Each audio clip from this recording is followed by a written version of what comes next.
Hi everyone, welcome to our YouTube channel AKN Sprint Education. Myself Naveen, I am the mathematics mentor.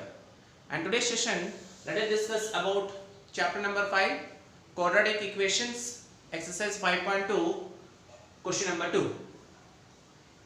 If you read the question properly, find two numbers whose sum is 27 and product is 182. So we have two numbers.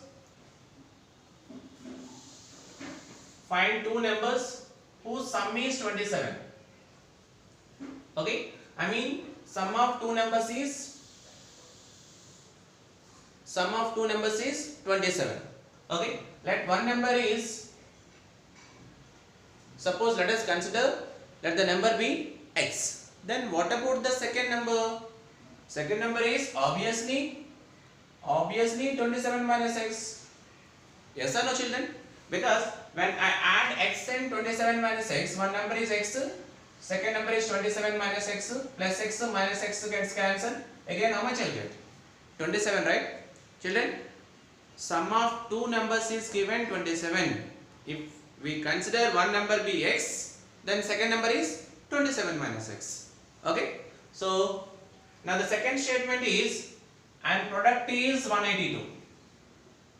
Product is 182, right? So let me write, let the first number be x and the second number be 27 minus x. Okay, according to the problem,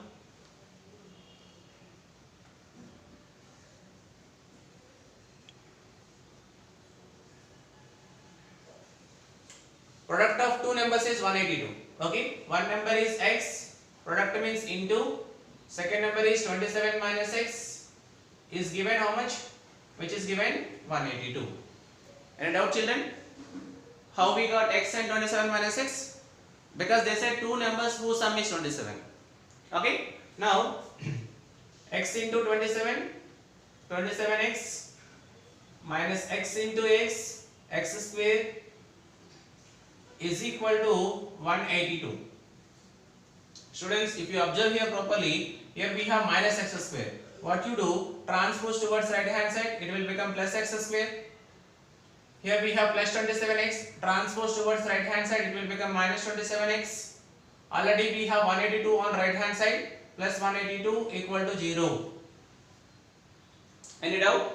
Minus x square if you transpose, plus x square, plus 27x you transpose, minus 27x, plus 182 equal to 0. Now let us find the factors. As the constant is 182 and coefficient of x square is 1, 182 into 1, 182. If you observe properly, as the middle term is minus 27x. Okay, if you don't know how to find factors, then go with prime factorization. 2 table, 2 9 ja, 2 1 ja, and then 7 table, 7 13 ja. You see, children, as 2 into 7, 14 into 13. If you multiply 14 into 13, you will get 182. If you add 14 and 13, you will get 27. So our possible factors are what? 13 and 14. So actually middle term is minus 27x. So I can write as minus 13 and minus 14. So minus into minus plus 13 into 14, 182. If I add minus 13 and minus 14, I will get minus 27. Okay, now I can write it as x square minus 13x minus 14x plus 182 equal to 0.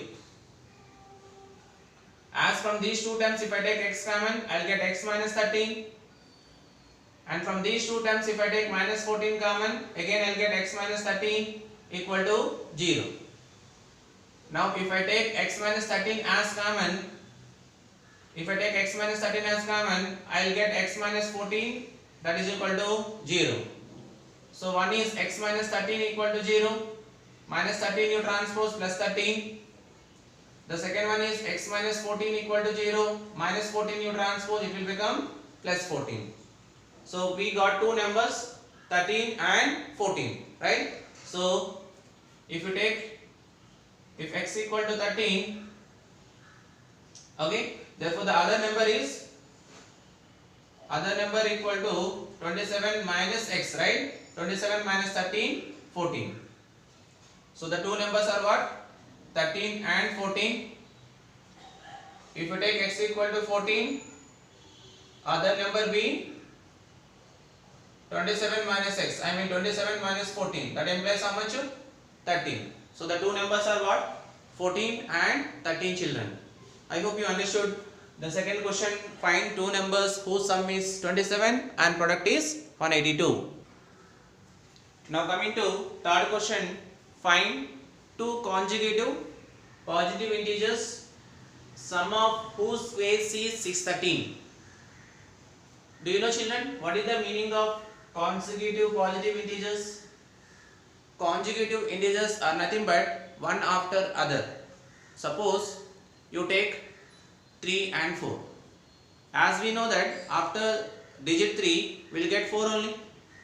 So here we say that 3 and 4 are consecutive integers.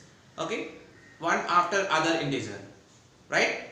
So here we don't know what are the two consecutive positive integers. Let the first positive integer be, let the first positive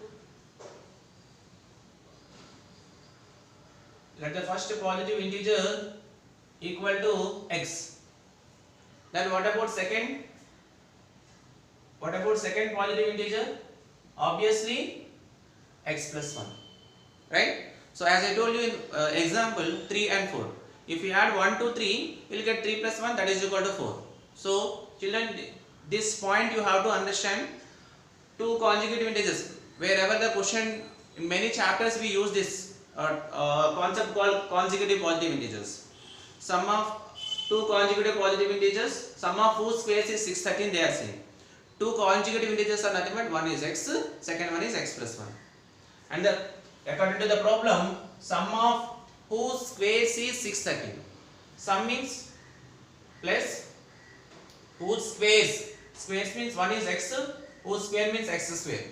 The second one is x plus 1, whose square means x plus 1 whole square. Is given how much? 613. Right? Now x square plus, which is in the form of a plus b whole square. What is the formula of a plus b whole square? A square plus 2 into a into b, this is called into, plus b square. B square is nothing but 1 square equal to 613. As x square plus x square, 2x square plus 2 into 1 2 into x 2x plus 1 square is nothing but 1. 613 you transpose, it will become minus 613 equal to 0. 2x square plus 2x 1 minus 613, that implies minus 612 equal to 0. As if you observe here, all the terms are the multiples of 2, sorry. If I take 2 common, I'll get 2 into x square, 2x square, plus 2 into x, 2x, 2 3 are 6, and 2 6 are 12. As 2 is multiplying, transpose, it will become 0 divided by 2. So the term is x square plus x minus 306 equal to 0. As the constant is here, minus 306, we need to find the factors of 306. If you don't know, better you go with the prime factorization. 2 1 are 2, 1 0, 2 5 are 2 3 are, 3 5 are 3 1 are, 3 17 are, 2 3 are 6, 6 3 are 18, and the second one is 17. Because as the middle term is x here, the factors of 306 are 18 and 17. I mean plus 18 minus 17. Right? So I can write it as x square plus 18x minus 17x minus 306 equal to 0 by something 0. Now from these two terms, if I take x common, I will get x plus 18. Now from these two terms, if I take minus 17 common, x plus 18 equal to 0. Now if I take x plus 18 as common, I will get x minus 17 equal to 0. So one is x plus 18 equal to 0, second one is x minus 17 equal to 0. So plus 18 you transpose children, it will become minus 18, minus 17 you transpose, it will become plus 17. Okay, let us consider the positive integer x equal to 17. Okay, therefore what is the first positive integer? The first positive integer is 17. Second positive integer is 17 plus 1, that implies 18. So what are the two consecutive positive integers in this case? The two consecutive positive integers are 17 and 18. Now coming to fourth question. The altitude of a right triangle is 7 cm less than its base. If the hypotenuse is 13 cm, find the other two sides. What is given? Given right angle triangle. Consider as triangle ABC. Rectangle is at B. The altitude of a right triangle is 7 cm less than its base. So as ABC is a right angle triangle, right angle is at B. So if BC is base. And what about AB? AB is called altitude. We can also call it as height of the triangle. And what about AC? The side opposite to right angle, which is called as hypotenuse, which is given in the question 13 cm. Question clear? If the hypotenuse is 13 cm, in a right angle triangle, the side opposite to right angle is called hypotenuse, that is AC 13 cm. But coming to statement number 1, the altitude of a right triangle is 7 cm less than its base. Do we know base? We don't know base, right? Let the base be, let the base equal to, you consider as x centimeter. Then what about altitude? 7 cm less than its base. 7 cm less means minus 7. So altitude will become x minus 7 cm. Is it clear? The sides of a right angle triangle? Base is x centimeter, altitude is x minus 7 cm, and hypotenuse is 13 centimeters. I can apply Pythagoras theorem here. Yes, by using Pythagoras theorem, what is Pythagoras theorem, children? AC square equal to AB square plus BC square. Square of hypotenuse is equal to sum of the squares of the other two sides. The other two sides are AB and BC. So AC value is given 13, as AB is given x minus 7 and BC is x, children. 13 square 169, A minus B whole square, A square plus B square minus 2AB plus x square. So 169 equal to x square plus x square, 2x square, 2 7 jar 14x, 7 square means 49. Plus 169 you transpose, 2x square minus 14x plus 49 minus 169 equal to 0. 2x square minus 14x minus 120 equal to 0, because 169 minus 49, 120. If you see, they all are the factors of 2, multiples of 2. If you take 2 common, 2 7 is 14, 2 6 is 120. As 2 is multiplied, children, transpose, it will become 0 by 2. We will get x square minus 7x minus 60. So 0 by something, 0 only, children, you will get x square minus 7x minus 60 equal to 0. As here we have minus 60 and the middle term is minus 7x, I can go with 12 table, 12 5 is 60, minus 12 plus 5. So I can write as x square minus 12x plus 5x minus 60 equal to 0. If I take x common, I will get x minus 12. If I take 5 common, again I will get x minus 12 equal to 0.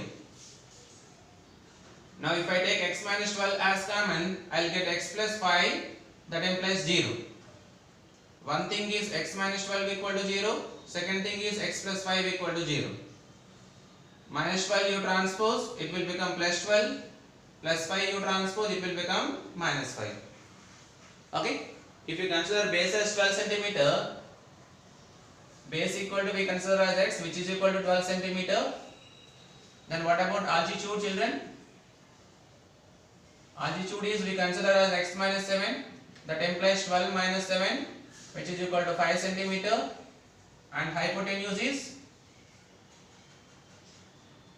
13 centimeter. As we know that 5 12, 13 are called Pythagorean triplets, right? So as we did question correct or not? Yes, of course we did correct only, because we got base is 5 centimeter and altitude is 12 centimeter. So 5, 12 and 13, they are called the Pythagorean triplets. I mean they are sides of a right angle triangle. Now coming to fifth question, a cottage industry produces a certain number of articles in a day. Statement number 1 is, a cottage industry, they are producing a certain number of pottery articles in a day. Coming to statement number 2, it was observed on a particular day that the cost of product of each article was 3 more than twice the number of articles produced on that day. So an industry is there, since they are producing certain number of pottery articles. Let the number of articles produced on a particular day X. We don't know how many number of articles they are producing on a single day, but they are saying what is the cost of each article. Cost of each article is 3 more than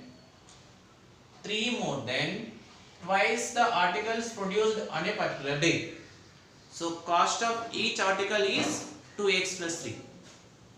Now coming to statement number 3, if the cost of production on that day was rupees 50, on a single day, cost is how much they are saying? The cost of on a particular day was, I think 90, sorry not 50, 90. If the total cost of production on the day was rupees 90. Total means what? Number of articles produced and the cost of each article. When we multiply that, you will get 90 rupees, right? So according to the problem,